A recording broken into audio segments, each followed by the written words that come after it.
survey.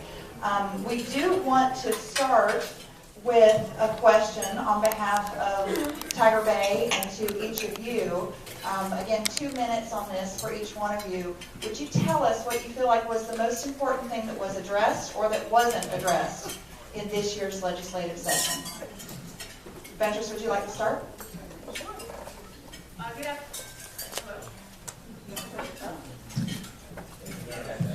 Hello, can you hear me now? Okay, great. Good afternoon. As I mentioned before, I'm Beatrice Driscoll representing District 63, which includes a great deal of North Tampa area, so parts of Carrollwood, Luce, University area, New Tampa, and Moffett. It's a delight to be here, and we thank you for the opportunity to share with you some of the work that we've been doing up in Tallahassee.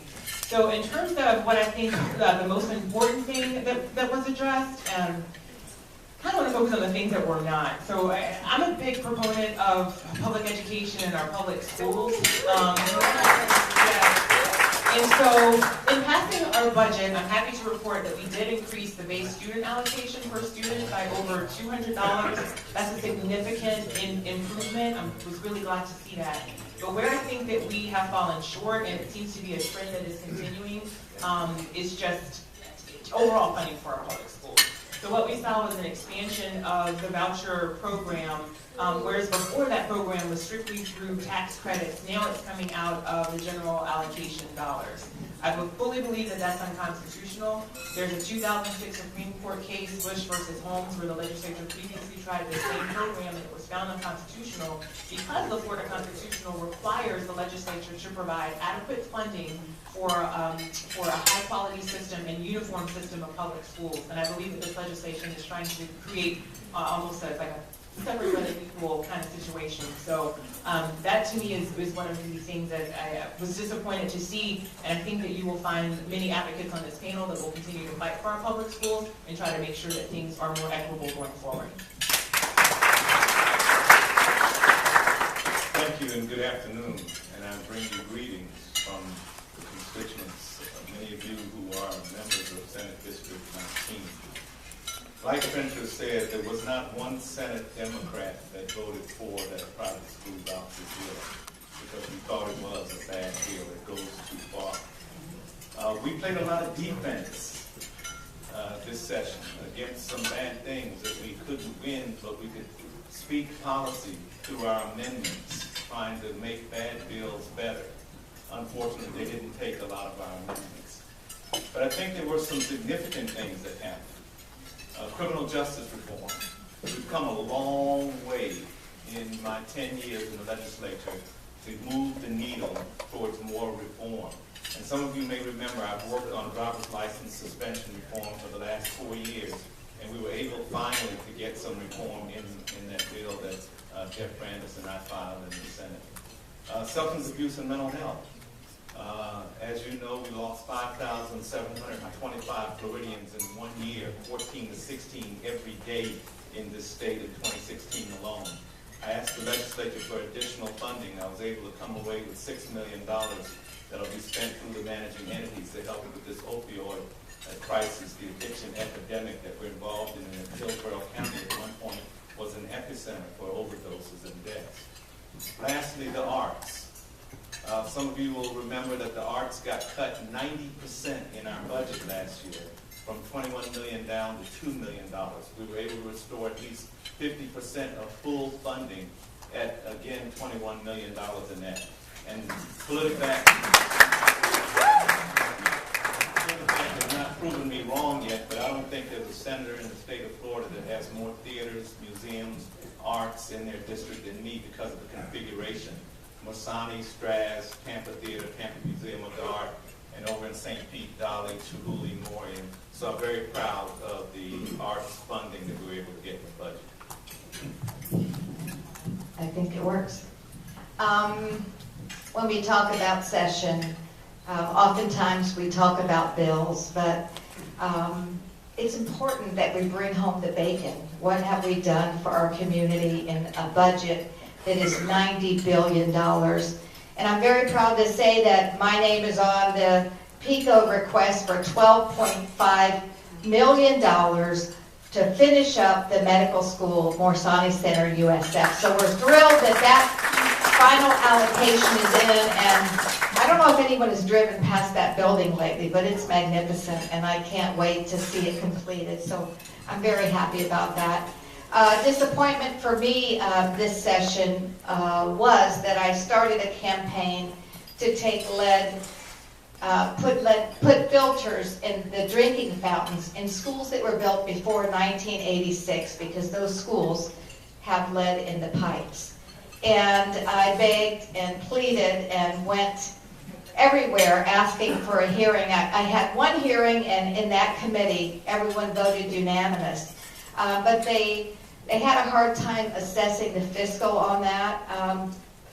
But I'm not going to wait until this bill passes. I've met with the school superintendent, and it's my intention this summer to create a public-private partnership where I raise money so that we can put filters in all of these schools on our own. So I need your help.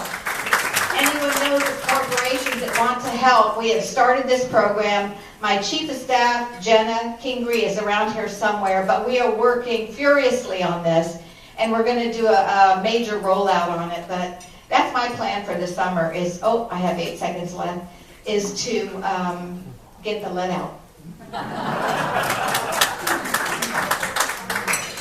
I appreciate y'all having me today. I'm Jamie Grant. I represent all of Northwest Hillsborough County, Northeast Pinellas County. I think today is a good reminder, sitting with some of my good friends who I enjoy working with, that your description of session is often a difference in the matter of perspective, because I don't have a lot of disappointments this year. I think what we did to eliminate the wait list for a number of families in the state of Florida, tens of thousands of families whose only distinction between an education that is more fitting of their child's needs or an education that gets a kid out of a designated failure factory, with the only difference being, if we talk about separate but unequal, the most discriminatory thing we have in our society today is the fact that the educational opportunities that exist in the state of Florida and around the country depend on the amount of money you have. I'm proud of the work that we have done to step up and continue saying that money should never be the differential between a world-class education or the best education.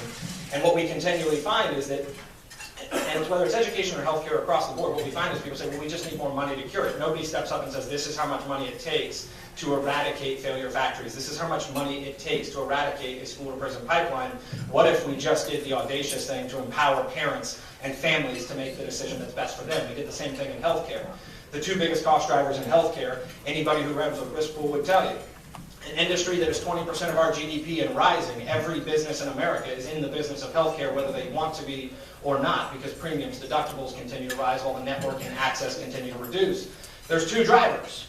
It's cost of prescriptions and it's acute care. What we did this year was transformational change to say certificate of need reform and the monopoly that has existed to prevent patient access and entrepreneurs from opening up opportunities to provide better, faster, cheaper health care are no longer going to be in place. So we repealed certificate of need. Incredibly proud of the work we did there. Lastly, on the healthcare side, the Canadian import stuff. There's been a lot said. I'd simply suggest that where we can reduce the drug spend with the exact same drugs being purchasable, but I will close with what I'm most proud of. Our Constitution has been wide open to the world, to the public. We changed that this year. That will always be my most proud accomplishment in the Florida legislature.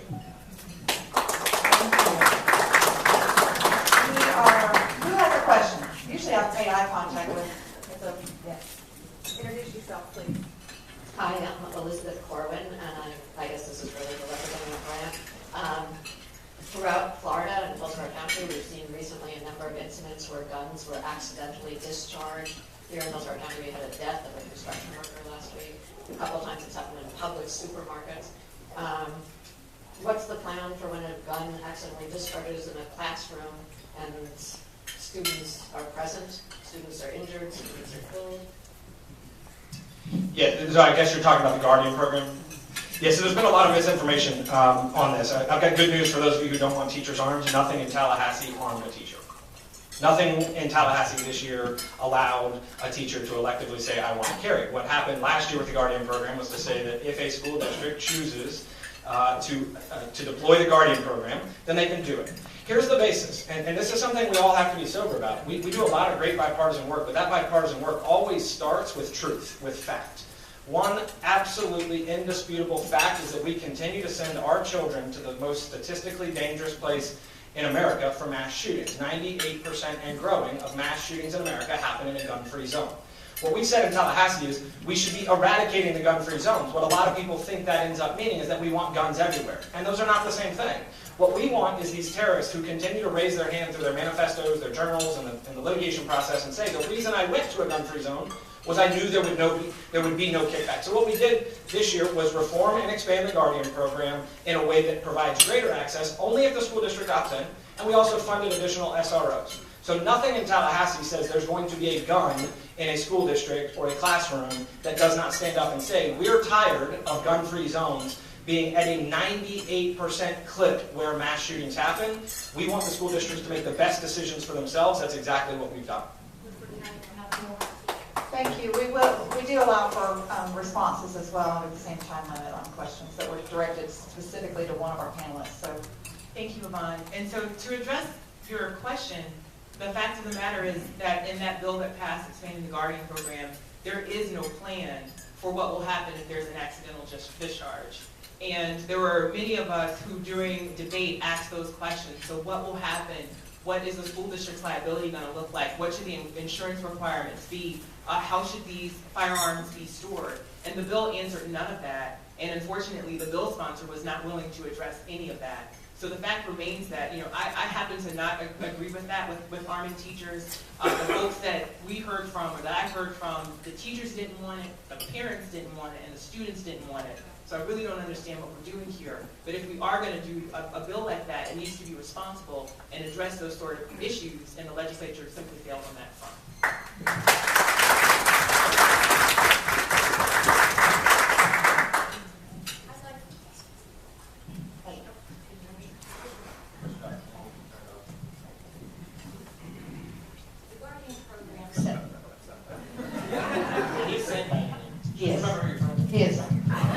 The Guardian program sets aside $60 million to train and arm teachers. And the Guardian program is very specific and says that you cannot use that money for anything but that.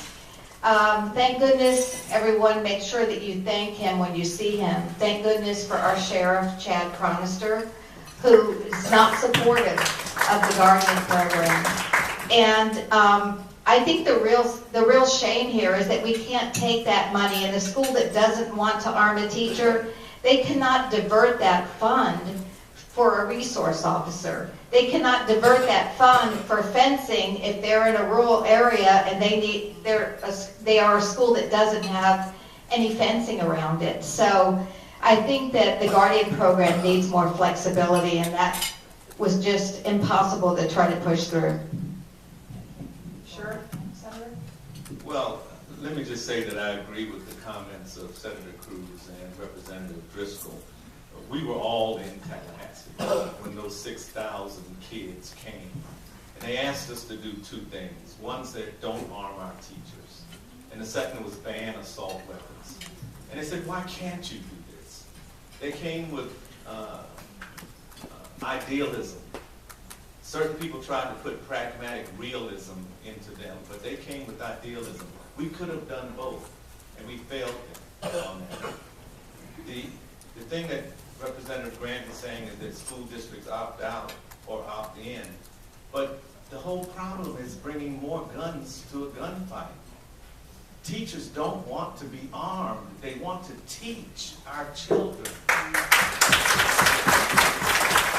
And we put them in this unfortunate position of having to be law enforcement in addition to teaching. So I agree with the comments of my colleagues.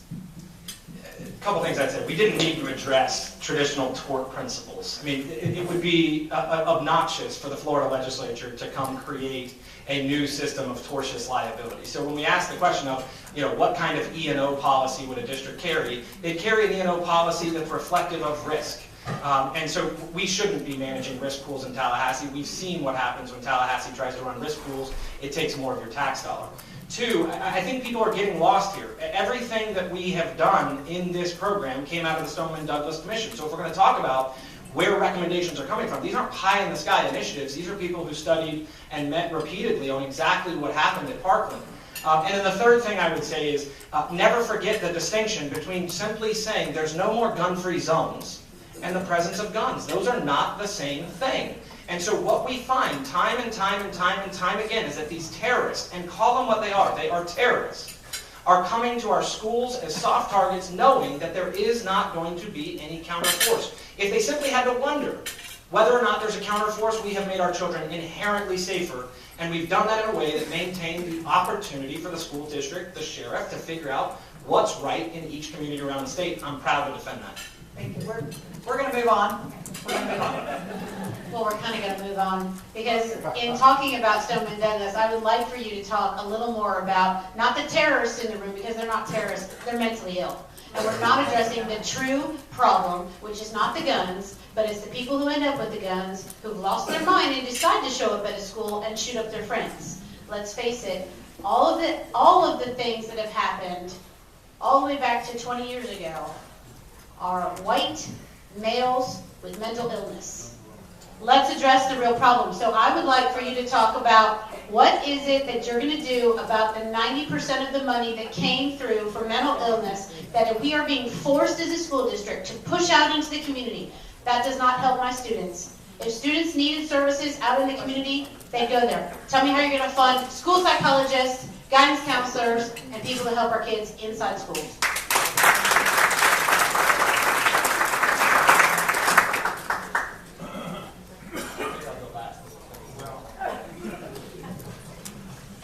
That's an excellent point. And it is such a good point that School Board Member Perez had the courage yesterday to ask that of the First Lady at the Roland Park Magnet School rollout of Hope for Healing. At the time Marjorie Stoneman Douglas was happening, we were in K-12 Senate committee meeting with Senator Pasadomo announcing a record $40 million spending on mental health of students. After we concluded committee and unveiled what had happened while we were in that, we were able to push that to $70 million. But in visiting Blake High School, in my visit to Middleton High School, what I've heard is that we're not doing the funding directly to the schools so that the children get direct services. We shouldn't be pushing them out into the community. We need to increase school psychologists, school counselors, and those kinds of things that bring direct services to the children.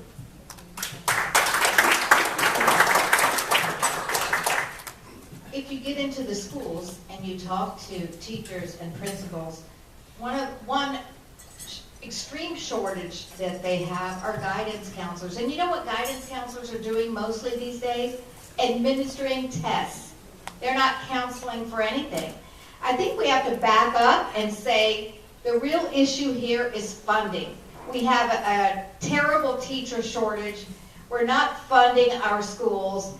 And that's really the answer. Until we have funding to pay for mental health counselors, until we have funding to pay for teachers, I mean, we passed a teacher bonus.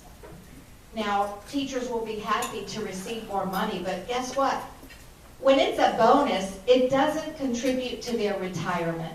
When it's a bonus, they can't use it to go borrow money to buy a house or a car because it's a bonus. It's not a raise. It's not a raise in their salary. We can't do any of this if we don't raise teacher pay and fund public schools. That's the bottom line.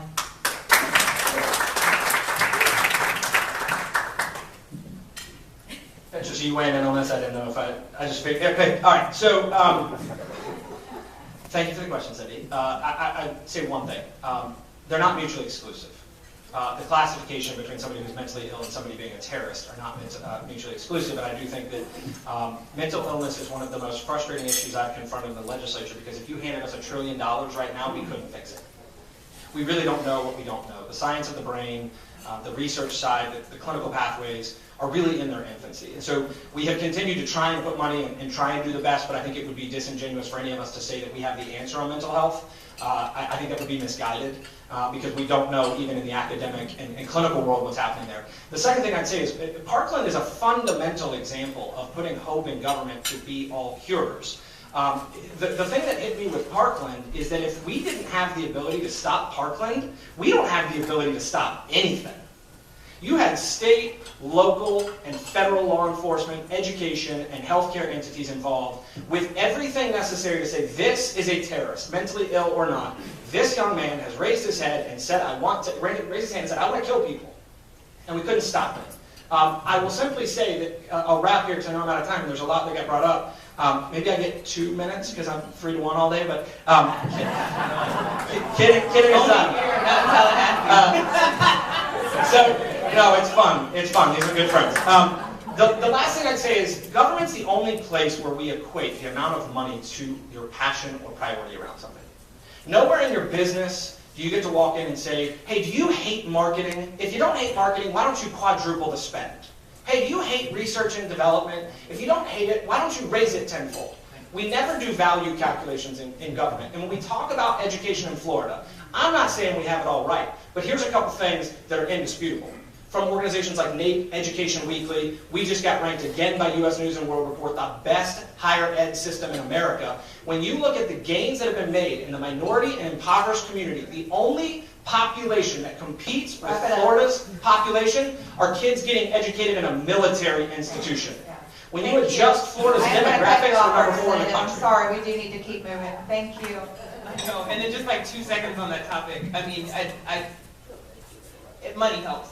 Money helps, and if you want public education funding to be a priority, you really have to check and make sure that you're sending people to Tallahassee who are going to make that a priority.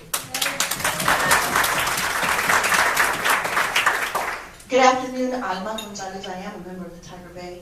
Thank you all for being here, and thank you for doing all the hard work that you do in Tallahassee. It is a very difficult job, and we're so grateful.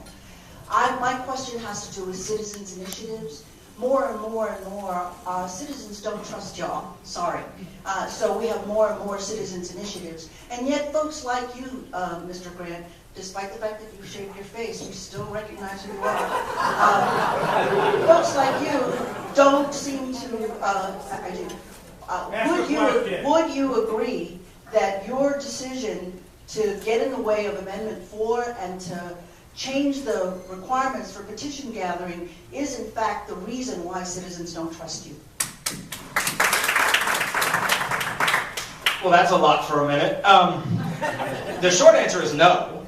We live in a constitutional republic. It's the most successful experiment in the history of mankind. I personally believe we shouldn't argue with that kind of success. Nobody got in the way of Amendment 4. Anybody who does their research would understand that the proponents in explaining exactly what the amendment meant to even be eligible for the ballot had a much more restrictive criteria than I did as the author of the bill. The very proponents who were asking you to vote for it, publicly campaigning for it, had a much stricter criteria than my bill. And so when we look at the constitutional amendment process, what I'm not open to is allowing people to pull the rug out from underneath voters and say, here's the offer. Do you believe we should have automatic restoration of rights under these criteria? And all through the process say that these criteria mean exactly this. And then as soon as it passed, come apply political pressure hoping I'll back down and say it's just too much. I'll never back down from doing what's right and what's true. And in that scenario, the rug was being pulled out from underneath voters to explicitly change the offer. When you ask about the citizen initiative, anybody who doesn't recognize that a billionaire of all sides of the aisle, I have no problem saying I get scared of Tom Steyer and George Soros, who don't get governed by Florida's Constitution or have to live under it, spending a bunch of money in a marketing campaign with no accountability, amending our Constitution. Simultaneously, my friends up here should be worried about Sheldon Adelson and the Koch brothers. I thought that the citizen initiative petition would be an arms race, a ceasefire against the arms race of big money coming into our Constitution. I'm very proud of the work we did on that. You know, I've served with Jamie Grant for a long time, and I really love him, but sometimes I listen to that, Jamie, and I'm saying, that's a load of crap. Listen, what we did, you know, what happens is we pass a wonderful amendment that restores, or attempts to restore voters' rights. And then we have to implement this. It's called an implementing bill. How do we do it? And in my opinion, what we imposed here was a poll tax. What we're imposing here are hurdles to vote. It's impossible. It will be nearly impossible for many felons, or ex-felons, I should say, to vote, and they will just turn away. And that's the intention here. The intention here is to circumvent the will of the amendment, and I believe it passed by almost 70%. And if you remember, when we passed medical marijuana in an amendment, there was a lot of circumventing and a lot of game playing with implementing that bill too. It's much of the same. Well, okay. I disagree with anything that limits the right of the people to express themselves through the petition gathering process. Having been the only sitting legislator this year that served on both Tax and Budget Reform Commission and the Constitutional Revision Commission, I understand the value and the importance of citizen-led initiatives and how sometimes people get frustrated with the legislature's reluctance and reticence to do things that the people want. And we should have this method of acknowledging that people can participate in the process. We've made it harder. I'm worried about big money interests coming in, but I'm more worried about the little people and how they can express themselves with a reluctant legislature.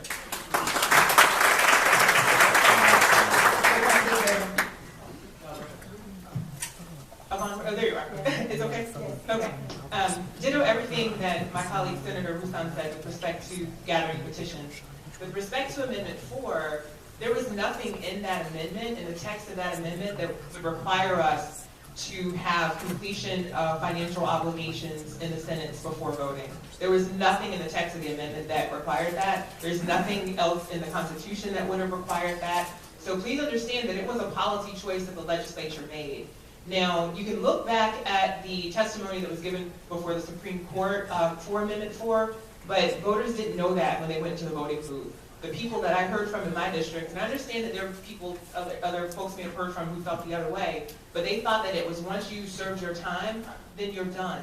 So now we're creating this system. There's no system in place, by the way, to verify whether or not you've completed those financial obligations. So what we're doing is requiring the expenditure of taxpayer dollars and an expansion of government, and I'm a Democrat saying this, to require us to verify whether or not you've done that, when we sort of simply based it on your time served, whether you've completed your sentence, probation and parole, which are very easy to determine. So I think that bill went too far. 30 seconds. There's some stuff on Amendment 4 that I think is, and I'd ask for a little bit of latitude here, because there's a lot that's been said. I'd sum it up this way, for anybody that's a lawyer in the room: when your position is concretely, indisputably rebutted by the Ninth Circuit Court of Appeals, you know how extreme it is. The Ninth Circuit, where venue shopping happens all day long to figure out how I can get progressive case law to create a conflict, to go up to the Supreme Court, the Ninth Circuit was far stricter than my Amendment 4 legislation when discussing what lost a right and what brings a right back. Secondly, we have a state attorney here in town who like to weigh in on what a sentence is and get on a soapbox about how the criminal justice world is discriminatory. Oftentimes in the state attorney's office, there's trial penalties. I'd like to know if our state attorney is going to get rid of trial penalties that say, hey, if you choose to take depositions or discovery exercising due process, there will no longer be a trial penalty because the 4th, 5th, and 6th Amendment matter. And lastly, when we look at it, the definition of a sentence wasn't created by us.